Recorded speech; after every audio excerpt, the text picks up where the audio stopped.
Okay, I have a hard time not like just going off on a tangent and explaining a bunch of stuff, or doing my best to explain it, given history or whatever. So I've got the word out, Numbers chapter 22, verse 2 through 23. There's a whole lot of twos there. Numbers. And chapter 22, where this is at, the people of Israel have just come out of Egypt. And the people of the 40 years when they were in the wilderness, they died off. And they go over Jordan and they start actually possessing the land that God had promised them. And in this part, Balak, who's the king of the Moabites, he comes to Balaam and he says, hey, I need you to curse these people because they're taking over all the land over here. They're coming over here and they're just slaying everybody, and it's like God is with them and he's just giving everything to them.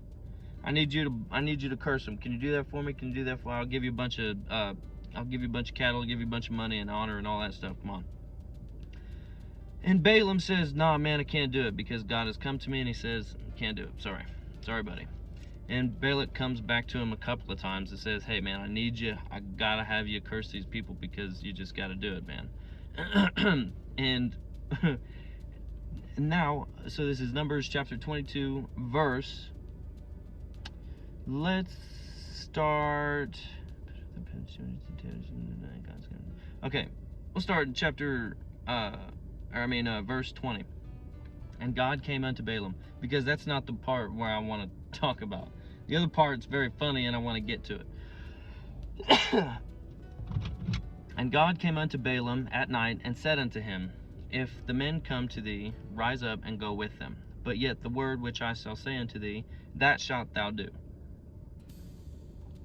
And Balaam rose up in the morning and saddled his ass, and went with the princes of Moab, and God's anger was kindled because he went. And the angel of the Lord stood in the way for an adversary against him. Now he was riding upon his ass, and his 2 servants were with him. I don't understand that part, because it says, God came to Balaam at night and said unto him, if the men come to call thee, rise up and go with them. And Balaam rose up in the morning and saddled his ass and went with the princes of Moab. So, did the men not come to Balaam, and he just got up of his own volition and went with the princes of Moab? I don't know, but it says God's anger was kindled because he went, and there was an angel of the Lord who stood as an adversary. In verse 22, toward the end of it. Now he was riding upon his ass, and his 2 servants were with him. I'm talking about Balaam here.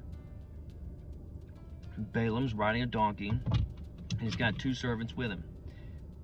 And the ass saw the angel of the Lord standing in the way, and his sword drawn in his hand. And the ass turned aside out of the way and went into the field, and Balaam smote the ass to turn her into the way.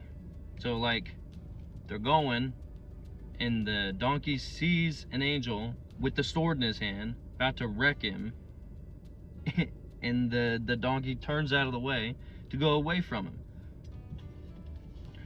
But the angel of the Lord stood in a path of the vineyards, a wall being on his side and a wall on that side. So it's a wall on both sides. And when the ass saw the angel of the Lord, she thrust herself into the wall and crushed Balaam's foot against the wall, and he smote her again. So he's like wondering what the heck this donkey's doing, because Balaam can't see doo-doo. He can't see nothing going on in front of him. He doesn't see the angel, but the donkey sees. And the angel of the Lord went further and stood in a narrow place where there was no way to turn either to the right hand or to the left. And when the ass saw the angel of the Lord,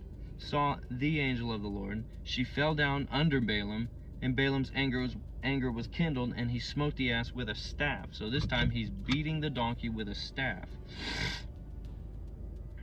And the Lord opened the mouth of the ass, and she went unto Balaam, and she said unto Balaam, what have I done unto thee, that thou hast smitten me these 3 times? And Balaam said unto the ass, because thou hast mocked me, I would there were a sword in mine hand, for now I would kill thee. So he's like, man, I wish there was a sword in my hand, because I'd smoke you right now. Never mind the fact he's talking to a donkey. And the ass said unto Balaam, am not I thine ass, upon which thou hast ridden ever since I was thine unto this day? Was I ever wont to do so unto thee? And he said, nay. Then the Lord opened the eyes of Balaam, and he saw the angel of the Lord standing in the way, and his sword drawn in his hand, and he bowed down his head and fell flat on his face. And the angel of the Lord said unto him, Wherefore hast thou smitten thine ass these 3 times? Behold, I went out to withstand thee, because thy way is perverse before me. And the ass saw me, and turned from me these 3 times. Unless she had turned from me, surely now I would have slain thee and saved her alive. Anyways, so just so funny that y'all think animals can't talk, or you think God can't open the mouth of an animal? Just joking. I know you don't believe that God can't do that, but do you believe that God will do that is the question, because we all know that God can do all these, everything, anything he wants. He's the creator of everything. Why can't he do anything he wants? Of course he can, but will he do it? There's proof right there that he's done it. Why wouldn't he do it again? If it comes to saving one of his children, why wouldn't he do it? Because he would, sucker. Okay? Anyways, I just wanted to read that real quick. I only got a couple of minutes. Not even that. I really should be going. Anyways, I love you guys. Balaam was talking to a donkey. He was talking to the donkey that he had rode upon